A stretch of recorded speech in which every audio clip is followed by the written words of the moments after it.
So another message, Libra, mending. This is healing, mga kapiksi, okay? So for some of you guys, kaya nga kayo nagkakaroon ng peace, ng kapayapaan, no? Kasi for some of you, nagsisimula na yung healing nyo or nasa proseso na kayo ng healing, mga kapiksi, especially kung talagang nagdanas kayo ng mga paghihirap at pagsubok sa buhay nyo. So take your time, guys.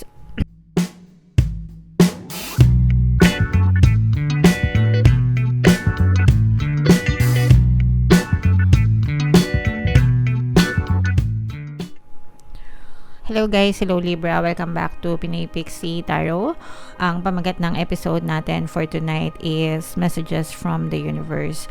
Para ngayong May to June para sa Libra, Sun, Moon, Rising, Sign, and Venus. General reading lang guys, pwede mag-resonate, pwedeng hindi, combination ng positive and negative energy. Pwedeng hindi mag-resonate sa lahat guys, no? So kung ano na lang yung mensahe na naka-resonate sa inyo, take that message guys. So unahin natin tong deck na to. First message for you Libra, peace, kapayapaan. Wow. So i-mind mo na yan. Kapayapaan, katahimikan, peace of mind, peace of life, mga kapiksi, yung maaari nyo ma-experience ngayong May to June. So this is a very very nice energy kasi finally makakahinga-hinga na kayo. For some of you na naka-experience ng mga problema, ng mga challenges, kung may mga pagsubok kayo na pinagdadaanan, mga kapiksi, ito yung magandang simula, no? Magandang mensahe sa inyo na finally pwede nang maging mapayapa yung unti-unti na nagiging mapayapa yung buhay nyo kasi pwedeng nakakaalpas na kayo or nakakalampas na kayo dun sa mga problema and pagsubok na inyong na-experience guys, okay? So i-embrace itong kapayapaan na to at saka one thing, no, para magkaroon ng kapayapaan is to stay away from negativity guys, no? The moment na i-shut off nyo yung sarili nyo, i-filter nyo yung mga kanagahan sa buhay nyo, doon nyo mararamdaman na unti-unti kayo nagkakaroon ng kapayapaan, peace of mind, ganyan. And mas makakapag-focus kayo sa katahimikan, sa kasiyahan, mga kapiksi, okay? So dapat tulungan nyo rin yung sarili nyo guys para magkaroon ng kapayapaan, okay? So another message for you Libra, soulmates. Ay grabe naman yan, okay? So, for some of you guys, no, kung kaya may mga partner, no, a specific person, maaaring sila yung iyong soulmate, mga kapiksi, or kung hindi naman, kung kayo naman ay single, maaaring kumatok sa inyo ang inyong soulmate ngayong season na to, guys, okay? So, i-look forward nyo ito, mga kapiksi, no? Pag sinabing soulmate, guys, not necessarily specific person or not necessarily makatuluyan, no? Sometimes yung kaibigan mo, pwedeng soulmate mo siya. Ibig sabihin nun, you have a lot of similarities, compatibilities, parang ang gaan-gaan ng connection nyo. You speak deep, no? Parang kaya mong makipag-deep conversation sa kanila. Kasi nga, parang nagkakaunawaan kayo, nagkakaintindihan kayo. So, ito guys, i-mind nyo na to. Mind peace, mind kapayapaan, mind soulmate, okay? Para ma-experience nyo siya sa inyong physical reality. Another message for you, Libra. By the book. So, ito guys, pagiging masunuran ito. Follow, no? Follow the rules, guys. Wala namang masama. Yung mga batas ng buhay. Bago tayo pinanganak, nandyan na yan. Okay? Nandyan na yan.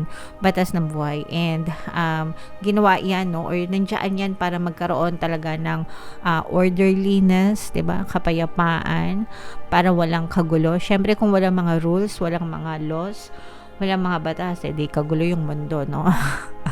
Kaya nga, 'di ba, bawat bansa may mga batas, even sa mga bahay, bawat pamilya, 'di ba?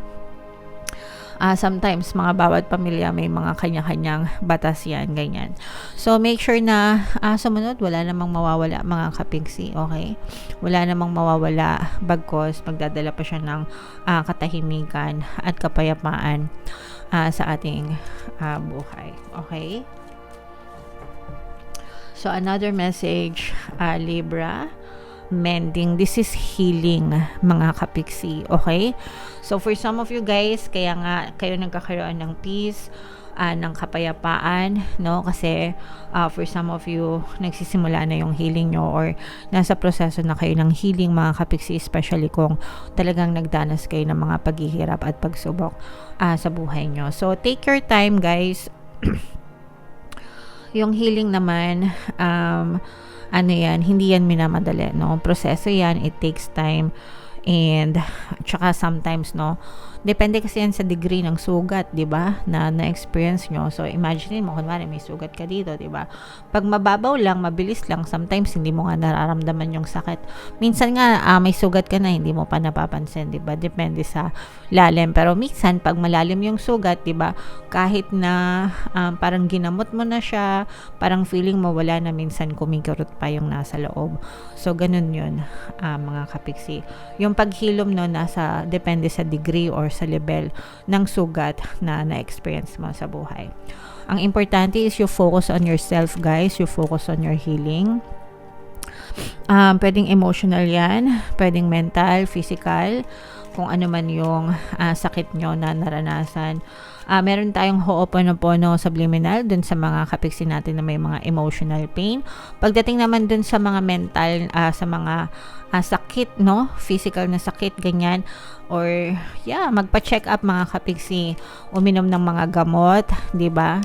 Kumonsulta sa mga professional na manggagamot, sila yung makakapagbigay sa inyo ng karampatang lunas, guys. Okay? Alright. Another message, TikTok, this is about time, mga kapiksi. So make sure na, sabi ko nga, guys, everyday binibigyan kayo ng chance ni universe, yan yung pagkakataon nyo para ayusin yung buhay nyo and to live the reality that you want, no? So make use of your imagination, make use of affirmations and prayers, and syempre yung pagkilos nyo sa physical reality nyo, dapat nakasuporta siya dun sa mga desires nyo, dun sa buhay nyo, mga kapiksi, sa buhay na gusto nyo. Okay? You're spending it wisely, mga kapiksi. Ginagamit mo sa tama yung oras mo kapag ka ikaw ay nakafocus dun sa buhay na gusto mo. Pero kung ikaw ay puro reklamo, puro complain, puro kanigahan sa buhay, sinasayang mo yung oras na binigay sa'yo ni universe. Okay? So use it wisely, mga kapiksi. Okay? And last message para galing sa deck na to, kapalaran. This is fates, mga kapiksi, no? Sometimes yung kapalaran natin, they are all written in the stars, sabi nga, mga kapiksi, pero ikaw pa rin ang gagawa ng reality mo, guys. Depende kung anong gusto mong ma-experience na kapalaran sa buhay mo. It's all in your hands. Kung makikita nyo, di ba, nasa kamay niya, ayan, no, nasa kamay niya yung stars, 'di ba? Nasa kamay niya. Hindi man niya hawak direkta, pero kung makikita mo yung tali niya, yung mga stars na yan, nasa kamay niya nakahawak, okay? So ibig sabihin sa iyo, nakasalalay yung kapalaran mo, yung reality mo, mga kapiksi. So make sure na, again, you invest your time wisely, para invest it wisely para sa creation ng reality na gusto mong ma-experience sa buhay mo. Okay? Alright, so comment down below, guys. Ito yung additional message sa inyo. Bigla na lang siyang bumagsak. Pero bago natin ito basahin, panoorin nyo muna yung video natin regarding sa ating paano mag-manifest ng abundance video course. Kapiksi, sawa ka na ba sa mga struggles at hirap sa buhay mo? Masipag ka ba at masikap sa buhay ngunit hindi ka pa rin umaasenso? Ilang beses ka na bang nag-attempt magnegosyo at mag-invest pero palagi ka pa rin nalulugi? Sa pagkakataon na ito ay maaaring may subconscious beliefs ka na nagiging balakid sa iyong pag-unlad at pagyaman. Introducing, paano mag-manifest ng abundance video course. Dito ay matututunan mong ma-overcome ang mga balakid mo para tuluyan ka ng umunlad, umasenso, sumagana, maging matagumpay, successful at maswerte sa iyong kabuhayan, pera, trabaho, negosyo, salapi at kaperahan ng bonggang-bongga. Dali, mag-send na ng email sa pinoypixitaro@gmail.com at simulan na ang iyong pagyaman ngayon. Alright. So, sabay-sabay tayo guys magpayaman. Ngayon 2024, mag-avail na kayo ng course. Sobrang ganda niyan. And meron tayong promo ngayong May. Guys, pwede kayong mamili kung gusto nyo ng 1 free pampaswerte subliminal o kaya naman ay 200 pesos na discount. Kayo na yung bahalang mamili guys. So, available yan until May 30. Kaya mag-avail na kayo. And meron din tayong email coaching, manifest your desires using the law of attraction. If meron kayo guys na mga specific na gusto nyong i-manifest, pwedeng love and relationship, pwedeng money or career, pwede kayo magpabook ng email coaching session with me. Mag-send lang kayo guys ng email sa pinoypixietarot@gmail.com. So, Libra guys, ito yung message para sa inyo. When I lean on certainty and faith, I change my mind about the world I see. So, minsan, kung pagbabasihan natin yung ating 3D, yung ating physical reality, talaga namang madidismaya tayo, no? Lalo na kung ang nakikita natin is puro kahirapan, puro pagdudusa, puro paghihirap, puro sakit ng damdamin, sakit ng loob, guys, 'di ba? Talagang mabigat, no, sa dibdib. That's why hindi ako nanonood ng news, mga kapiksi or balita. Kasi kung mapapansin nyo, si nanay mahilig kasi matanda. Yun yung mga libangan na matatanda, 'di ba? Pero kung mapapansin nyo kasi mga balita sa TV, 'di ba? Parang wala akong magandang marinig, patayan, nakawan, disgrasya, aberya, etc., etc., etc.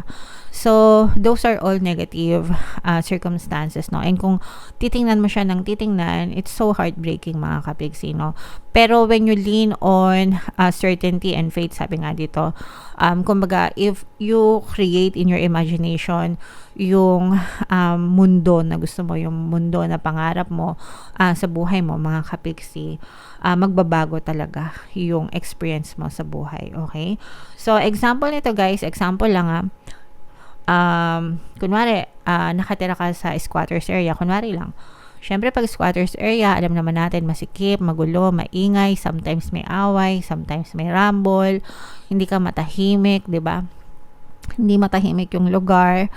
So, kapag ka tinitigan mo siya ng tinitigan lang ng ganon, kung wala kang choice kasi pinanganak ka ng ganon, 'di ba? Wala kang choice kasi magulang mo sa ganon nakatira. So, wala kang choice, titiisin mo, 'di ba? Pero kapag kahit na, despite na, let's say, nasa ganun ka sitwasyon, pero sa imagination mo, iniisip mo na, yayaman din ako, magiging makakatira din ako sa magandang subdivision, etc., etc., definitely, magbabago yung tingin mo sa buhay mo, 'di ba? Magbabago din yung buhay mo in the future. Nagets nyo ba? So, meron kang kakayahan na baguhin yung reality nyo, mga kapiksi. So, sana naintindihan nyo, sinusubukan ko siyang ipaliwanag sa pamamaraan na kaya ko, hanggang kaya ko, no? Ipapaliwanag ko siya sa inyo, hindi ako magsasawa mag-explain hanggang sa maintindihan nyo, guys, how powerful you are by using the power of your mind, power of your subconscious mind, mga kapiksi. Okay? Alright, so anyway, thanks for tuning in, guys. Comment down below. If naka-resonate kayo, ito, i-mind nyo to guys, mind kapayapaan, mind healing, mind kapalaran, mind soulmate, yan. I-mind nyo yan guys sa comment section. Ito yung ating mga pampaswerte subliminals. Pakinggan nyo guys para makatulong sa inyo. And ito naman yung ating success stories ng paano mag-manifest ng abundance video course. Click here to subscribe, guys, and click here to join our membership program. Thank you for liking, sharing, and subscribing. See you again next time. I love you all. Have a nice day. Bye-bye.